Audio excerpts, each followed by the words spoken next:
ધોરણ 6 વિષય ગણિત પાઠ 10, જેમાં ગયા તાસમાં આપણે સ્વાધ્યાય 10.1ના પ્રશ્ન નંબર 5 સુધીનો અભ્યાસ કર્યો હતો, જેમાં પ્રશ્ન નંબર 4 અને 5 તમારે જાતે ગણવાના હતા.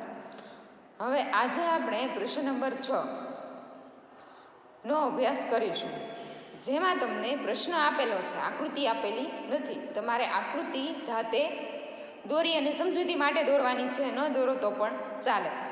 તો પ્રશ્ન નંબર 6 છે, નીચેના દરેક આકારની પરિમિતિ શોધો.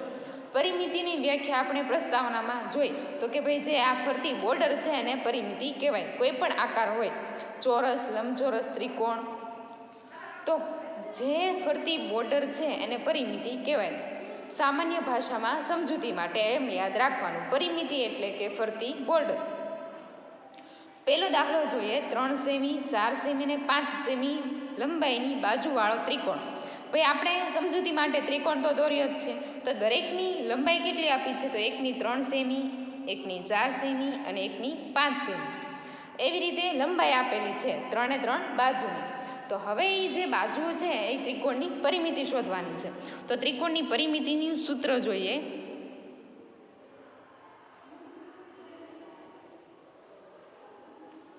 જો સરખી બાજુ હોય, આપણને જે આ 3 સેમી, 4 સેમી અને 5 સેમી અલગ અલગ બાજુ આપેલી છે, એની જગ્યાએ જો સરખી બાજુ હોય તો શું પરિમિતિ આવે? ત્રિકોણનું સૂત્ર, સમબાજુ ત્રિકોણનું સૂત્ર 3 ગુણ્યા ત્રિકોણની કોઈ પણ એક બાજુની લંબાઈ.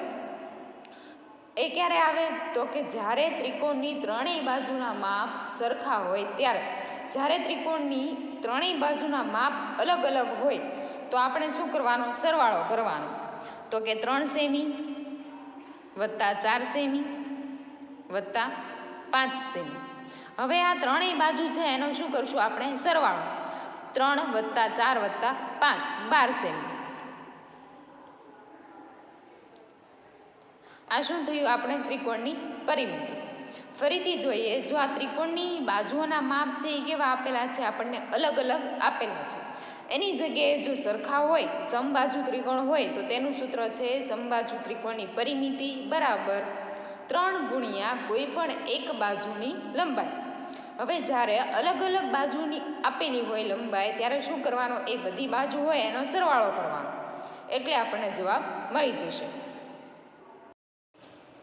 હવે જોઈએ બી, જેમાં છે 9 સેમી લંબાઈની બાજુવાળો સમબાજુ ત્રિકોણ. હવે સમબાજુ એટલે કે સરખી બાજુ, જેની બધી બાજુ છે એ કેવી હોય? સરખી. તો આ પણ 9 સેમી, આ બાજુ પણ 9 સેમી અને આ બાજુ પણ 9 સેમી છે. તો હવે સમબાજુ ત્રિકોણનું સૂત્ર આપણે પ્રસ્તાવનામાં જોયું તો કે ભાઈ સમબાજુ ત્રિકોણની પરિમિતિ બરાબર 3 ગુણ્યા કોઈ પણ એક બાજુની લંબાઈ. હવે આપણને 3 તો એમનામ સૂત્રમાં જ આપેલા છે. લંબાઈ કેટલી આપી છે? તો કે 9 સેમી. તો 9 ગુણ્યા 3, 27. આ થયો જવાબ. હવે તમને કોઈ પણ દાખલો આપેલો હોય તો એમાં પહેલાં ખ્યાલ એ રાખવાનો કે બધી બાજુની લંબાઈ સરખી આપી છે એટલે કે સમબાજુ ત્રિકોણ છે, તો આ રીતે ગણવાનો. અને જો અલગ અલગ હોય લંબાઈ તો બધી લંબાઈનો શું કરવાનો? સરવાળો.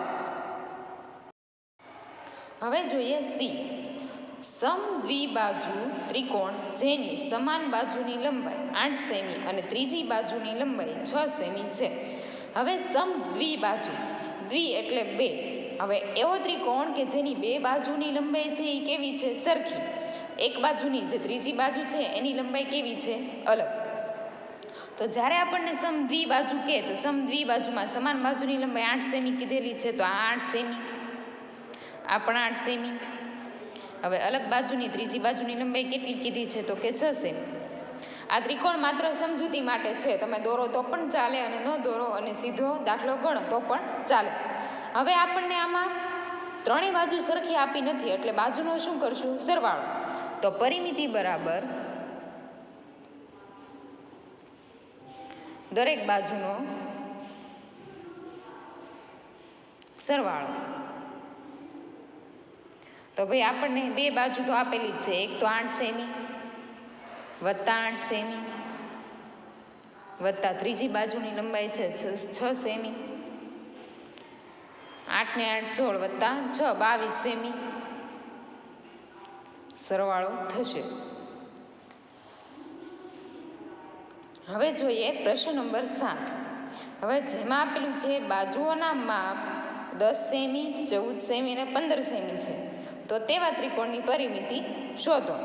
ભાઈ અલગ અલગ બાજુ આપેલી છે, એના પરથી આપણે પરિમિતિ શોધવાની છે. આપણે જે આમાં પ્રશ્ન નંબર 6માં પહેલો દાખલો જોયો હતો એવી રીતે જ સેમ 8મો દાખલો 7મો દાખલો આપેલો છે. તો હવે અલગ અલગ છે એટલે શું કરવાનું, પરિમિતિ બરાબર દરેક બાજુનો સરવાળો.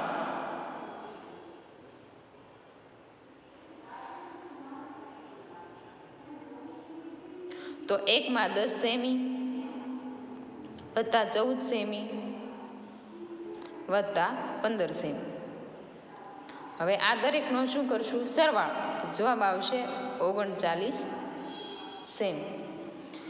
આ પ્રશ્નમાં યાદ માત્ર એટલું રાખવાનું છે કે તમને કયો ત્રિકોણ કીધો છે, સમબાજુ, સમદ્વિબાજુ કે વિષમબાજુ, એટલે કે દરેક બાજુ અલગ અલગ આપેલી હોય તેવો ત્રિકોણ. માત્ર એનું ધ્યાન વધારે રાખવાનું છે. એ ખ્યાલ આવી જશે એટલે બધા દાખલા આવડી જશે. હવે જોઈએ આગળનો પ્રશ્ન.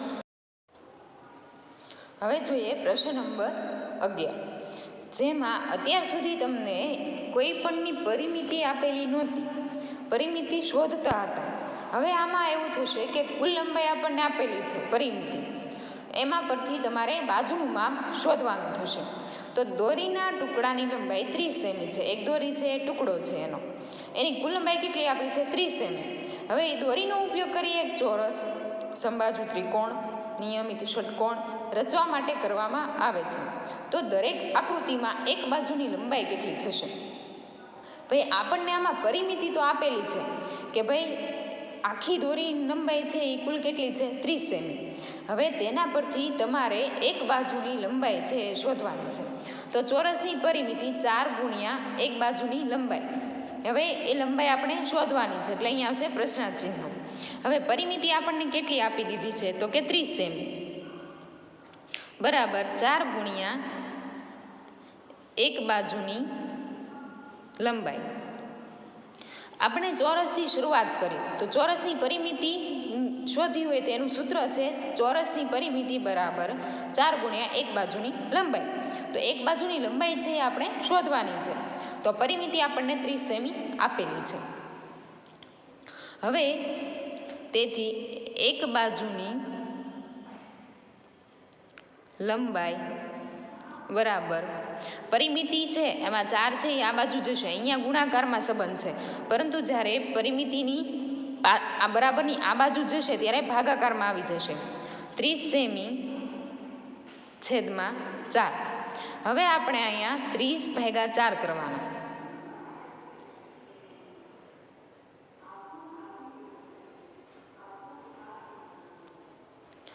4 એકા 4, 4 પંચુ 20, 4 છક 24, 4 સત્તા 28. હવે 30માંથી 28 જાય તો 2, અહીંયા કંઈ નથી એટલે પોઈન્ટ મૂકીશું. શું આવશે? 0. 4 પંચુ 20. તો એક બાજુની લંબાઈ આપણને કેટલી મળી?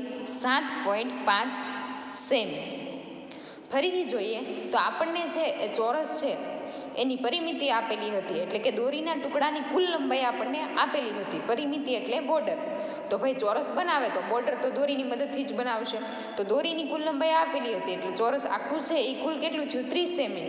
પરંતુ એની એક બાજુ આપણે શોધવાની હતી એટલે શું કર્યું? પરિમિતિનું સૂત્ર મૂક્યું. પરિમિતિ કુલ આપણને આપી હતી 30 સેમી, એમાં 4 ગુણ્યા એક બાજુની લંબાઈ. 4 છે એ બરાબરની આ બાજુ જાય તો અહીંયા ગુણાકારમાં છે, પરંતુ શું આવી જશે? ભાગાકારમાં. તો એક બાજુની લંબાઈ 30 ભાગ્યા 4 સેમી. તો 30 ભાગ્યા આપણે 4 કરીએ તો જવાબ આવશે 7.5 સેમી. તો ચોરસની એક બાજુની લંબાઈ આપણને 7.5 સેમી મળી. હવે તેવી જ રીતે જોઈએ સમબાજુ ત્રિકોણની પરિમિતિ.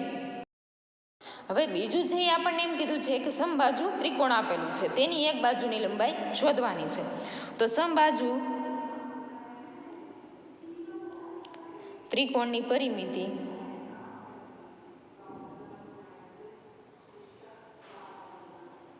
બરાબર 3 ગુણ્યા એક બાજુની લંબાઈ. તો પરિમિતિ આપણને કેટલી આપી છે? તો કે 30 સેમી. 3 ગુણ્યા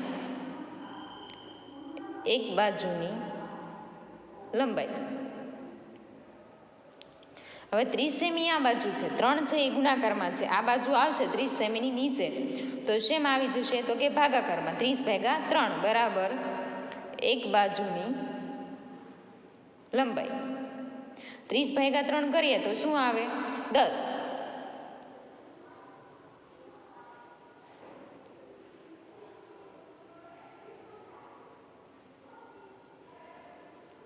હવે સમબાજુ ત્રિકોણની આપણને એક બાજુની એટલે કે સમબાજુ છે એટલે બધી બાજુ તો સરખી જ હોય, એટલે કે દરેક બાજુની લંબાઈ આપણને કેટલી મળી? 10 સેમી. હવે સમબાજુ ત્રિકોણની પરિમિતિ લીધી, આપણને કુલ દોરીની લંબાઈ 30 આપેલી હતી, સૂત્ર મૂક્યું 3 ગુણ્યા એક બાજુની લંબાઈ. તો એક બાજુની લંબાઈ આપણને ખ્યાલ હતો નહીં, એ શોધવાની હતી. તો 3 છે અહીંયા ગુણાકારમાં છે, બરાબરની આ બાજુ જશે તો ભાગાકારમાં, બરાબર એક બાજુની લંબાઈ. તો 30/3 કરીએ તો 10 સેમી છે એ એક બાજુની લંબાઈ થશે. હવે આપણને એમ ખ્યાલ આવે, જોવું હોય કે આ આપણો દાખલો છે એ સાચો છે કે ખોટો, તો કઈ રીતે જોવાનું?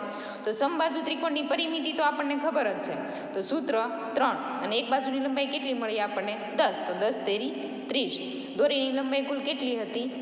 10. તો આ 30 જવાબ આવી ગયો, તો આપણો દાખલો સાચો.